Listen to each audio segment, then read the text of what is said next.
هو الذي جعل لكم الأرض ذلولا فامشوا في مناكبها وكلوا من رزقه وإليه النشور۔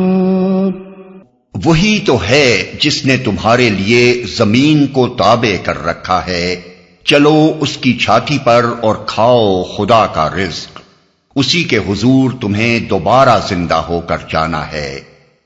خدا کا رزق یعنی یہ زمین تمہارے لیے آپ سے آپ تابع نہیں بن گئی ہے، اور وہ رزق بھی جو تم کھا رہے ہو خود بخود یہاں پیدا نہیں ہو گیا ہے، بلکہ اللہ نے اپنی حکمت اور قدرت سے اس کو ایسا بنایا ہے کہ یہاں تمہاری زندگی ممکن ہوئی، اور یہ عظیم الشان قرہ ایسا پرسکون بن گیا کہ تم اطمینان سے اس پر چل پھر رہے ہو، اور ایسا خوان نعمت بن گیا کہ اس میں تمہارے لیے زندگی بسر کرنے کا بے حد و حساب سر و سامان موجود ہے۔ اگر تم غفلت میں مبتلا نہ ہو اور کچھ ہوش سے کام لے کر دیکھو تو تمہیں معلوم ہو کہ اس زمین کو تمہاری زندگی کے قابل بنانے اور اس کے اندر رزق کے اتھاہ خزانے جمع کر دینے میں کتنی حکمتیں کار فرما ہیں۔ دوبارہ زندہ ہو کر جانا ہے، یعنی یہ زمین پر چلتے پھرتے اور خدا کا بخشا ہوا رزق کھاتے ہوئے اس بات کو نہ بھولو کہ آخر کار تمہیں ایک دن خدا کے حضور حاضر ہونا ہے۔ أَأَمِنْتُمْ مَنْ فِي السَّمَاءِ أَنْ يَخْسِفَ بِكُمُ الْأَرْضَ فَإِذَا هِيَ تَمُورُ، کیا تم اس سے بے خوف ہو کہ وہ جو آسمان میں ہے تمہیں زمین میں دھسا دے اور یکا یک یہ زمین جھکولے کھانے لگے جو آسمان میں ہے؟ اس کا یہ مطلب نہیں ہے کہ اللہ تعالیٰ آسمان میں رہتا ہے، بلکہ یہ بات اس لحاظ سے فرمائی گئی ہے کہ انسان فطری طور پر جب خدا سے رجوع کرنا چاہتا ہے تو آسمان کی طرف دیکھتا ہے، دعا مانگتا ہے تو آسمان کی طرف ہاتھ اٹھاتا ہے، کسی آفت کے موقع پر سب سہاروں سے مایوس ہوتا ہے تو آسمان کا رخ کر کے خدا سے فریاد کرتا ہے، کوئی ناگہانی بلا آ پڑتی ہے تو کہتا ہے یہ اوپر سے نازل ہوئی ہے، غیر معمولی طور پر حاصل ہونے والی چیز کے متعلق کہتا ہے یہ عالم بالا سے آئی ہے۔ اللہ تعالیٰ کی بھیجی ہوئی کتابوں کو کتب سماوی یا کتب آسمانی کہا جاتا ہے۔ ابو داؤد میں حضرت ابو ہریرہ رضی اللہ عنہ کی روایت ہے کہ ایک شخص ایک کالی لونڈی کو لے کر رسول اللہ صلی اللہ علیہ وسلم کی خدمت میں حاضر ہوا اور عرض کیا کہ مجھ پر ایک مومن غلام آزاد کرنا واجب ہو گیا ہے، کیا میں اس لونڈی کو آزاد کر سکتا ہوں؟ حضور نے اس لونڈی سے پوچھا اللہ کہاں ہے؟ اس نے انگلی سے آسمان کی طرف اشارہ کر دیا۔ حضور نے پوچھا اور میں کون ہوں؟ اس نے پہلے آپ کی طرف اور پھر آسمان کی طرف اشارہ کیا، جس سے اس کا یہ مطلب واضح ہو رہا تھا کہ آپ اللہ کی طرف سے آئے ہیں۔ اس پر حضور نے فرمایا اسے آزاد کر دو، یہ مومنہ ہے۔ اسی سے ملتا جلتا قصہ موطا، مسلم اور نسائی میں بھی روایت ہوا ہے۔ حضرت خولہ بنت ثعلبہ رضی اللہ عنہا کے متعلق حضرت عمر رضی اللہ عنہ نے ایک مرتبہ لوگوں سے فرمایا یہ وہ خاتون ہیں جن کی شکایت 7 آسمانوں پر سنی گئی۔ ان ساری باتوں سے ظاہر ہوتا ہے کہ یہ بات کچھ انسان کی فطرت ہی میں ہے کہ وہ جب خدا کا تصور کرتا ہے تو اس کا ذہن نیچے زمین کی طرف نہیں بلکہ اوپر آسمان کی طرف جاتا ہے۔ اسی بات کو ملحوظ رکھ کر یہاں اللہ تعالیٰ کے متعلق من فی السماء یعنی وہ جو آسمان میں ہے کے الفاظ استعمال فرمائے گئے ہیں۔ اس میں اس شبہ کی کوئی گنجائش نہیں ہے کہ قرآن اللہ تعالیٰ کو آسمان میں مقیم قرار دیتا ہے۔ یہ شبہ آخر کیسے پیدا ہو سکتا ہے جبکہ اسی سورہ ملک کے آغاز میں فرمایا جا چکا ہے الذی خلق 7 سماوات طباقا، جس نے طے بر طے 7 آسمان پیدا کیے، اور سورہ بقرہ میں ارشاد ہوا فَأَيْنَمَا تُوَلُّوا فَثَمَّ وَجْهُ اللَّهِ، یعنی پس تم جدھر بھی رخ کرو اس طرف اللہ کا رخ ہے۔ ام امنتم من فی السماء ان يرسل عليكم حاصبا فستعلمون كيف نذير، کیا تم اس سے بے خوف ہو کہ وہ جو آسمان میں ہے تم پر پتھراؤ کرنے والی ہوا بھیج دے، پھر تمہیں معلوم ہو جائے گا کہ میری تنبیہ کیسی ہوتی ہے۔ ہوا بھیج دے۔ مراد یہ ذہن نشی کرنا ہے کہ اس زمین پر تمہارا بقا اور تمہاری سلامتی ہر وقت اللہ تعالیٰ کے فضل پر منحصر ہے۔ اپنے بلبوتے پر تم یہاں مزے سے نہیں دندنا رہے ہو۔ تمہاری زندگی کا ایک ایک لمحہ جو یہاں گزر رہا ہے اللہ کی حفاظت اور نگہبانی کا رہین منت ہے، ورنہ کسی وقت بھی اس کے ایک اشارے سے ایک زلزلہ ایسا آ سکتا ہے کہ یہی زمین تمہارے لیے آغوش مادر کے بجائے قبر کا گڑھا بن جائے، یا ہوا کا ایسا طوفان آ سکتا ہے جو تمہاری بستیوں کو غارت کر کے رکھ دے۔ میری تنبیہ کیسی ہوتی ہے؟ تنبیہ سے مراد وہ تنبیہ ہے جو رسول اللہ صلی اللہ علیہ وسلم اور قرآن پاک کے ذریعے سے کفار مکہ کو کی جا رہی تھی کہ اگر کفر و شرک سے باز نہ ہوگے اور اس دعوت توحید کو نہ مانو گے جو تمہیں دی جا رہی ہے تو خدا کے عذاب میں گرفتار ہو جاؤ گے۔ وَلَقَدْ كَذَّبَ الَّذِينَ مِن قَبْلِهِمْ فَكَيْفَ كَانَ نَكِيرِ۔ ان سے پہلے گزرے ہوئے لوگ جھٹلا چکے ہیں، پھر دیکھ لو کہ میری گرفت کیسی سخت تھی۔ اشارہ ہے ان قوموں کی طرف جو اپنے ہاں آنے والے انبیاء کو جھٹلا کر اس سے پہلے مبتلا عذاب ہو چکی تھیں۔ أَوَلَمْ يَرَوْا إِلَى الطَّيْرِ فَوْقَهُمْ صَافَّاتٍ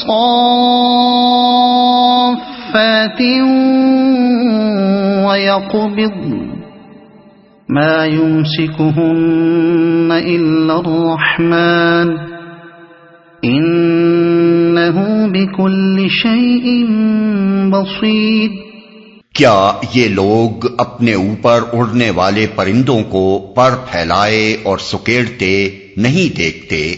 رحمان کے سوا کوئی نہیں جو انہیں تھامے ہوئے ہو، وہی ہر چیز کا نگہبان ہے، تھامے ہوئے ہو۔ یعنی ایک ایک پرندہ جو ہوا میں اڑ رہا ہے خدائے رحمان کی حفاظت میں اڑ رہا ہے، اسی نے ہر پرندے کو وہ ساخت عطا فرمائی جس سے وہ اڑنے کے قابل ہوا، اسی نے ہر پرندے کو اڑنے کا طریقہ سکھایا، اسی نے ہوا کو ان قوانین کا پابند کیا جن کی بدولت ہوا سے زیادہ بھاری جسم رکھنے والی چیزوں کا اس میں اڑنا ممکن ہوا، اور وہی ہر اڑنے والے کو فضا میں تھامے ہوئے ہے، ورنہ جس وقت بھی اللہ اپنی حفاظت اس سے ہٹا لے وہ زمین پر آ رہے۔ نگہبان یعنی کچھ پرندوں ہی پر موقوف نہیں ہے، جو چیز بھی دنیا میں موجود ہے اللہ کی نگہبانی کی بدولت موجود ہے، وہی ہر شے کے لیے وہ اسباب فراہم کر رہا ہے جو اس کے وجود کے لیے درکار ہیں، اور وہی اس بات کی نگرانی کر رہا ہے کہ اس کی پیدا کردہ ہر مخلوق کو اس کی ضروریات بہم پہنچیں۔ أَمَّنْ هَذَا الَّذِي هُوَ جُنْدٌ لَكُمْ يَنْصُرُكُمْ مِنْ دُونِ الرَّحْمَنِ إِنِ الْكَافِرُونَ إِلَّا فِي غُرُورٍ۔ بتاؤ آخر وہ کون سا لشکر تمہارے پاس ہے جو رحمان کے مقابلے میں تمہاری مدد کر سکتا ہے؟ حقیقت یہ ہے کہ یہ منکرین دھوکے میں پڑے ہوئے ہیں۔ مدد کر سکتا ہے۔ دوسرا ترجمہ یہ بھی ہو سکتا ہے کہ رحمان کے سوا وہ کون ہے جو تمہارا لشکر بنا ہوا تمہاری دستگیری کرتا ہو۔ ہم نے متن میں جو ترجمہ کیا ہے وہ آگے کے فقرے سے مناسبت رکھتا ہے اور اس دوسرے ترجمے کی مناسبت پچھلے سلسلہ کلام سے ہے۔ أَمَّنْ هَذَا الَّذِي يَرْزُقُكُمْ إِنْ أَمْسَكَ رِزْقَهُ بَلْ لَجُّوا فِي عُتُوٍّ وَنُفُورٍ۔ یا پھر بتاؤ کون ہے جو تمہیں رزق دے سکتا ہے اگر رحمان اپنا رزق روک لے؟ دراصل یہ لوگ سرکشی اور حق سے گریز پر اڑے ہوئے ہیں۔ أَفَمَن يَمْشِي مُكِبًّا عَلَى وَجْهِهِ أَهْدَىٰ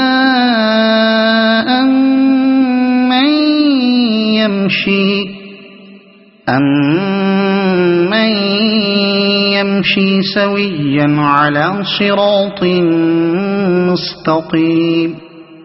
بھلا سوچو جو شخص منہ اوندھائے چل رہا ہو وہ زیادہ صحیح راہ پانے والا ہے یا وہ جو سر اٹھائے سیدھا ایک ہموار سڑک پر چل رہا ہو، منہ اوندھائے چل رہا ہو؟ یعنی جانوروں کی طرح منہ نیچا کیے ہوئے اسی ڈگر پر چلا جا رہا ہو جس پر کسی نے اسے ڈال دیا ہو۔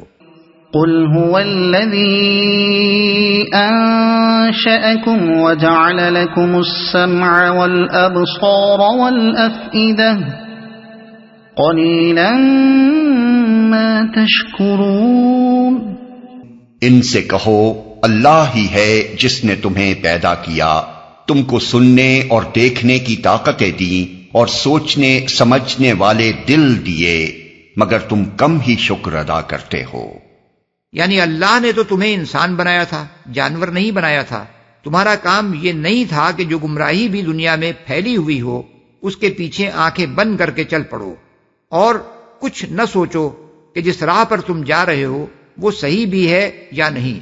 یہ کان تمہیں اس لیے تو نہیں دیے گئے تھے کہ جو شخص تمہیں صحیح اور غلط کا فرق سمجھانے کی کوشش کرے اس کی بات سن کر نہ دو، اور جو غلط سلط باتیں پہلے سے تمہارے دماغ میں بیٹھی ہوئی ہیں انہی پر اڑے رہو۔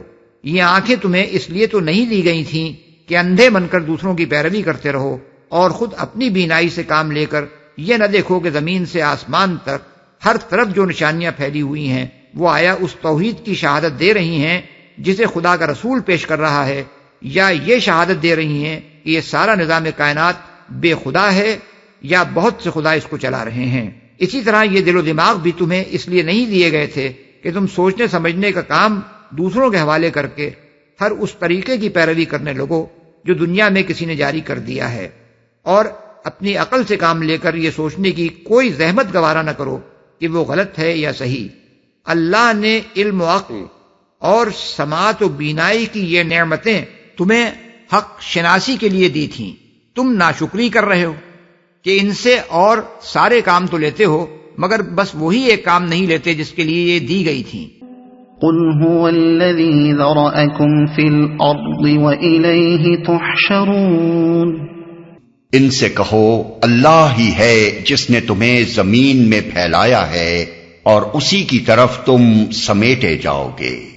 یعنی مرنے کے بعد دوبارہ زندہ کر کے ہر گوشے زمین سے گھیر لائے جاؤ گے اور اس کے سامنے حاضر کر دیے جاؤ گے۔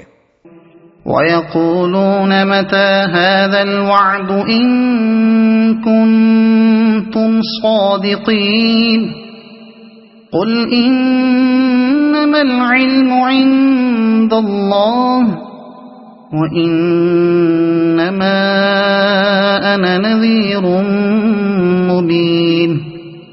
یہ کہتے ہیں اگر تم سچے ہو تو بتاؤ یہ وعدہ کب پورا ہوگا؟ کہو اس کا علم تو اللہ کے پاس ہے، میں تو بس صاف صاف خبردار کر دینے والا ہوں۔ وعدہ کب پورا ہوگا؟ یہ سوال اس غرض کے لیے نہ تھا کہ وہ قیامت کا وقت اور اس کی تاریخ معلوم کرنا چاہتے تھے اور اس بات کے لیے تیار تھے کہ اگر انہیں اس کی آمد کا سال، مہینہ، دن اور وقت بتا دیا جائے تو وہ اسے مان لیں گے، بلکہ دراصل وہ اس کے آنے کو غیر ممکن اور بعید از عقل سمجھتے تھے۔ یہ سوال اس غرض کے لیے کرتے تھے کہ اسے جھٹلانے کا ایک بہانہ ان کے ہاتھ آئے۔ ان کا مطلب یہ تھا کہ حشر و نشر کا یہ عجیب و غریب افسانہ جو تم ہمیں سنا رہے ہو آخر یہ کب ظہور میں آئے گا؟ اسے کس وقت کے لیے اٹھا رکھا گیا ہے؟ ہماری آنکھوں کے سامنے لا کر اسے دکھا کیوں نہیں دیتے کہ ہمیں اس کا یقین آ جائے؟ اس سلسلے میں یہ بات اچھی طرح سمجھ لینی چاہیے کہ کوئی شخص اگر قیامت کا قائل ہو سکتا ہے تو عقلی دلائل سے ہو سکتا ہے، اور قرآن میں جگہ جگہ وہ دلائل تفصیل کے ساتھ دے دیے گئے ہیں۔ رہی اس کی تاریخ تو قیامت کی بحث میں اس کا سوال اٹھانا ایک جاہل آدمی ہی کا کام ہو سکتا ہے، کیونکہ اگر بالفرض وہ بتا بھی دی جائے تو اس سے کوئی فرق نہیں پڑتا۔ نہ ماننے والا یہ کہہ سکتا ہے کہ جب وہ تمہاری بتائی ہوئی تاریخ پر آ جائے گی تو مان لوں گا، آج آخر میں کیسے یقین کر لوں کہ وہ اس روز ضرور آ جائے گی؟ خبردار کر دینے والا ہوں، یعنی یہ تو مجھے معلوم ہے کہ وہ ضرور آئے گی، اور لوگوں کو اس کی آمد سے پہلے خبردار کر دینے کے لیے یہی جاننا کافی ہے۔ رہی یہ بات کہ وہ کب آئے گی تو اس کا علم اللہ کو ہے، مجھے نہیں ہے، اور خبردار کرنے کے لیے اس علم کی کوئی حاجت نہیں۔ اس معاملے کو ایک مثال سے اچھی طرح سمجھا جا سکتا ہے۔ یہ بات کہ کون شخص کب مرے گا اللہ کے سوا کسی کو معلوم نہیں، البتہ یہ ہمیں معلوم ہے کہ ہر شخص کو ایک دن مرنا ہے۔ ہمارا یہ علم اس بات کے لیے کافی ہے کہ ہم اپنے کسی غیر محتاط دوست کو یہ تنبیہ کریں کہ وہ مرنے سے پہلے اپنے مفاد کی حفاظت کا انتظام کرے۔ اس تنبیہ کے لیے یہ جاننا ضروری نہیں ہے کہ وہ کس روز مرے گا۔ فلما رأوه زلفة سيئت وجوه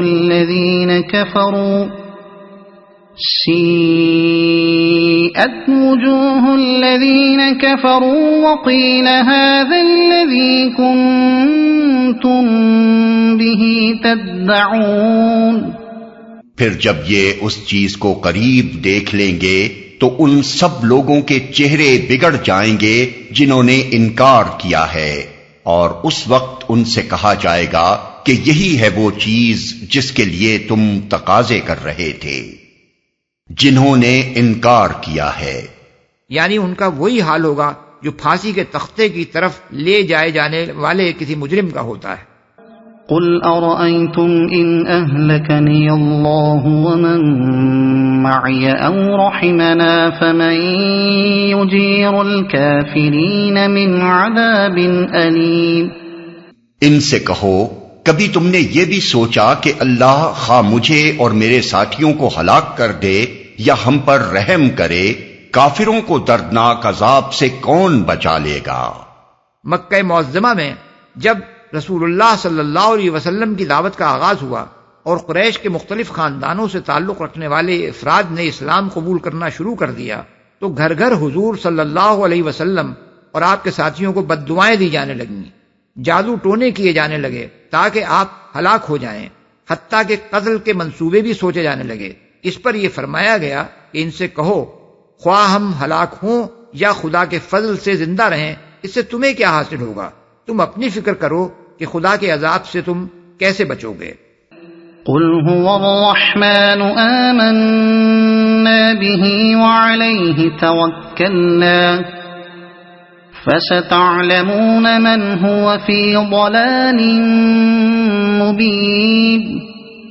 ان سے کہو وہ بڑا رحیم ہے، اسی پر ہم ایمان لائے ہیں اور اسی پر ہمارا بھروسہ ہے، ان قریب تمہیں معلوم ہو جائے گا کہ صریح گمراہی میں پڑا ہوا کون ہے، اسی پر ہمارا بھروسہ ہے۔